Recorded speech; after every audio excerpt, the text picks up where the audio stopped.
All right, next up, Damian Lillard. Well, hold on a second there, Damian. So as part of the Hall of Fame responsibilities, I have, as a committee, we kind of have a list, an ongoing list of candidates and some of their accomplishments. And as I started writing that, I thought, do I really need to say much about this guy, like what he's done?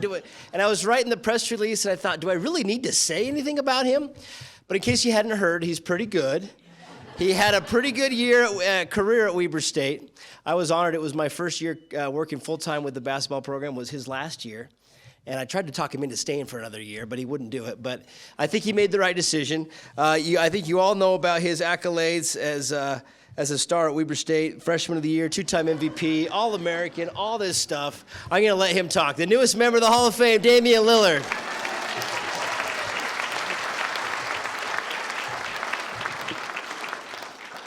Mic check, mic check. Okay. I feel like I'm a little taller than people that was up here before me. First of all, I want to congratulate the other inductees. It's truly an honor to share this stage with you guys. God works in mysterious ways. I got a funny story. When I was in the 8th grade, I used to play NCAA March Madness with Raymond Felton on the cover. And I would always create a player that was 99 overall, best player on the game, and I would send him to Weber State. And my cousin, sitting over here, can tell you this is a true story. And I had never even heard of Weber State.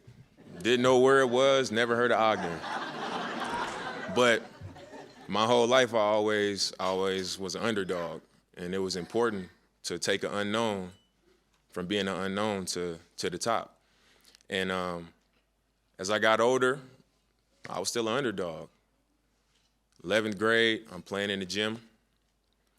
No scouts there, we in Texas, and I'm looking around like, man, none of us gonna get a scholarship. We've been working hard all summer, been killing ourselves, nobody's showing up to see us. We win a game, win another game, win another game, and I remember we get to the 9 a.m. game, empty gym, nobody there.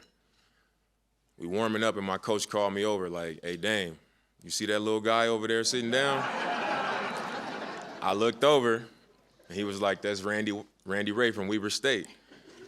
And that was all I needed to hear. I was like, one person like me, one school like me. So I had a good game, and from that point on, we started to build a relationship.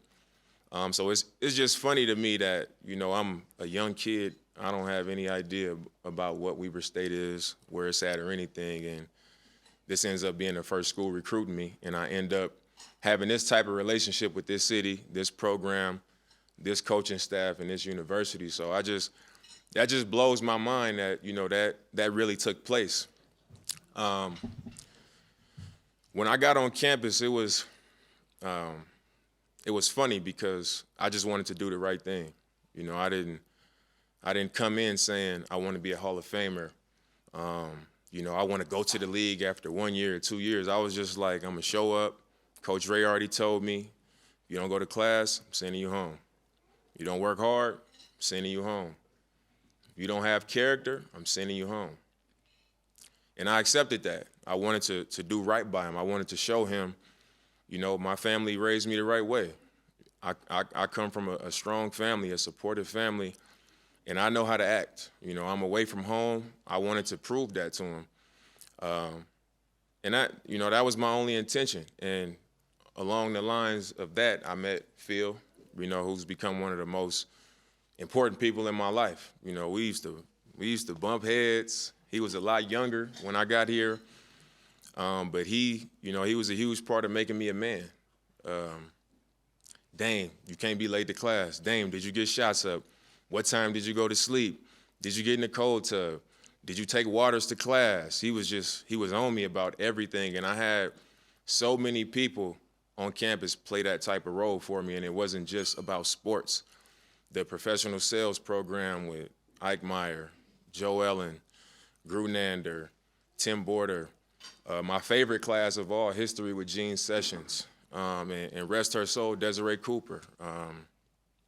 All these people played a role in my development from being a kid and a young man to becoming a man.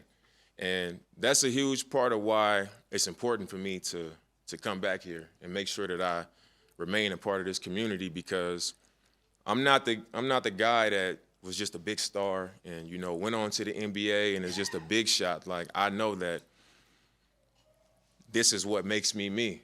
Just like when I go to Oakland, I know my community of people with my family, they make me me. And I see Ogden, I see Weber State as that same thing. So an honor like this, man, is, you know, to me it's a great feeling.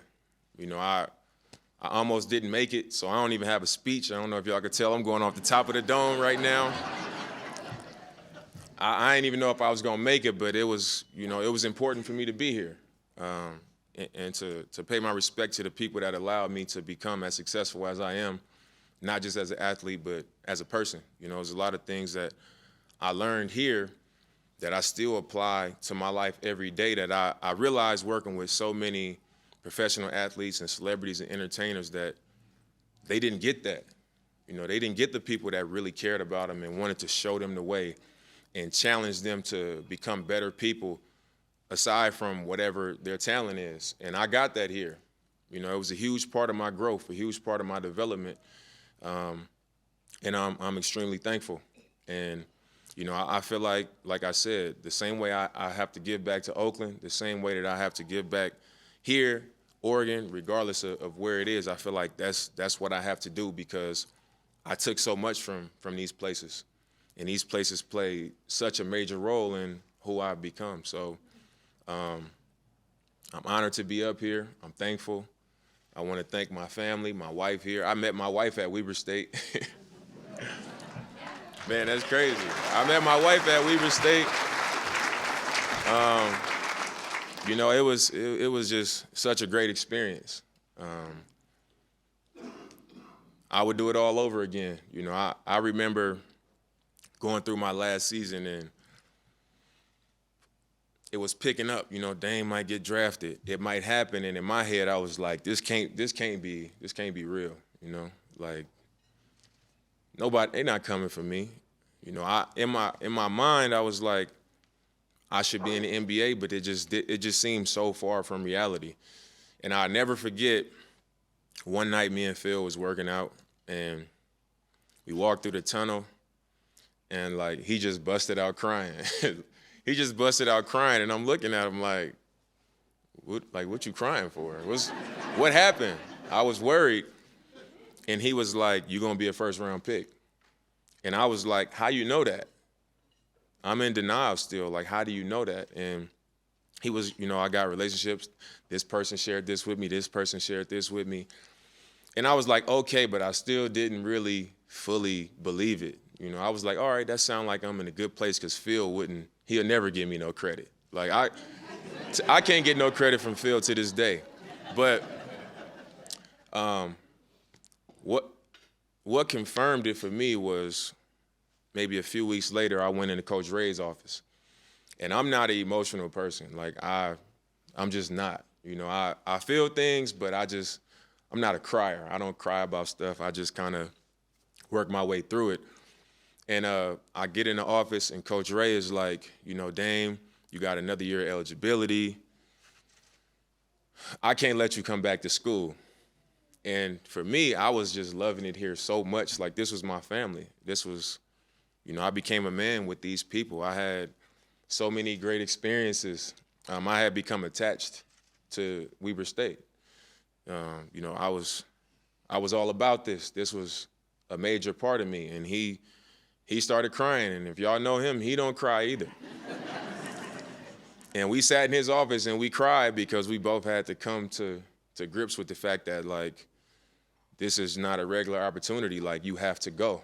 You have to leave. And we made that decision together, like, this is what's going to be best. You got to leave. And when I was looking at my dream right in front of me to play in the NBA, take care of my family, do what I put so much time into doing, and I was still sitting there thinking, like, but I could come back for one more year, that's when I really knew, like, I really bleed purple, you know? Like, I'm looking at my dream and I'm still trying to convince myself of why I should stay. And that was the moment that I knew. And that's what leads to times like now where it's like, I'm going to find a way to be here. In the summer, I could go train anywhere. I'm going to find a way to make it back to the D and train at the D because it's a part of me. It's important to me.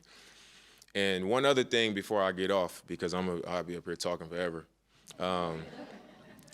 Dr. Harrison, I'll never forget, I broke my foot my junior year. And once again, I was in denial, like, no, I'm fine, I'm good. Show up at the hospital. You know, everybody's like, Dame don't believe his foot is broke. So he like, you know, sit down, he started messing around, squeezed my foot, he bent it, I start screaming, tears coming out my eye. It wasn't from crying, it was just, you know, it just came out. Sometimes it just come out. And he was like, it's broken, you know, and you're gonna be okay. And he just made me calm about it because I was panicking. My family was going through a lot. My mom was struggling at work. They was trying to let her go, and the only thing I was focused on was like, I gotta put myself in position to make things right for my family. And that was the moment where everybody could have just been like, oh, it's over. You know, he broke his foot, but this community doubled down. You know, everybody kind of stepped up and made me feel important, encouraged me to keep working, rehabbing. Joel Bass, John Henderson, Joel Nolan. I had so many people that when things went bad for me that stepped up and continued to push me in the direction that I needed to go in to make things happen. So, you know, I couldn't express how thankful I am to receive this honor and to be in such great company. It means a lot to me, you know, and it's so great to see so many familiar faces and to hear all the stories and, you know, just be a part of this history. You know, I take a lot of pride in being a part of this history. I want to thank my teammates that I played with. I want to thank the staff at the D. Rest in peace, Big Earl, my guy Rick.